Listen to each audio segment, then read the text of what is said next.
সিরিয়ায় সামরিক ঘাঁটি থেকে তল্পি তল্পা গুছিয়ে নিচ্ছে রাশিয়া। স্যাটেলাইটের ছবিতে উঠে এসেছে রুশ নিয়ন্ত্রিত কয়েকটি ঘাঁটিতে যান চলাচলের।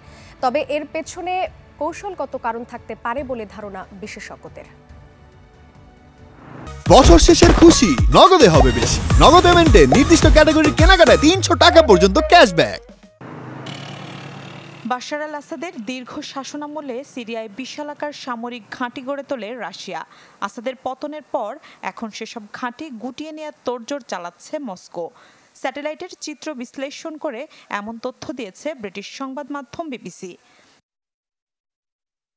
স্যাটেলাইটে তোলা ছবিতে সিরিয়ার উত্তরাঞ্চলে হেমেমিম সহ রুশ নিয়ন্ত্রিত কয়েকটি ঘাঁটিতে ঘন ঘন আনাগোনা দেখা যায় রুশ পরিবহনগুলোর, যা সিরিয়ায় রাশিয়ার সামরিক সরঞ্জাম কমিয়ে ফেলা বা ঘাঁটি পুরোপুরি গুটিয়ে নেওয়ার প্রস্তুতি বলছে মার্কিন গবেষণা ও পরামর্শদাতা প্রতিষ্ঠান institute for the study war.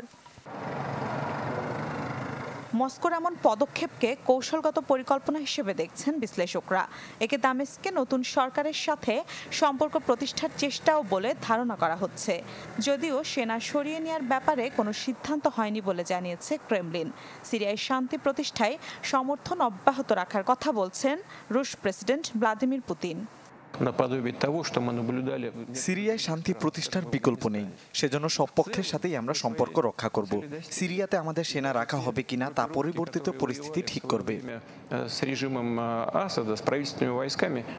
এর আগে গণমাধ্যমের খবরে বলা হয়েছিল, সিরিয়ার উত্তরাঞ্চল ও আলাউতি পর্বতমালা থেকে সেনা সরালেও তারতুস ও হেমেমিমের মতো প্রধান দুই ঘাঁটি থেকে সেনা সরাবে না রাশিয়া, কেননা সিরিয়া জুড়ে বিমান হামলা চালানোর পাশাপাশি মধ্যপ্রাচ্য, উত্তর কোরিয়া, উত্তর আফ্রিকা ও ভূমধ্যসাগরে নজরদারির প্রাণকেন্দ্র রাশিয়ার এই দুই ঘাঁটি।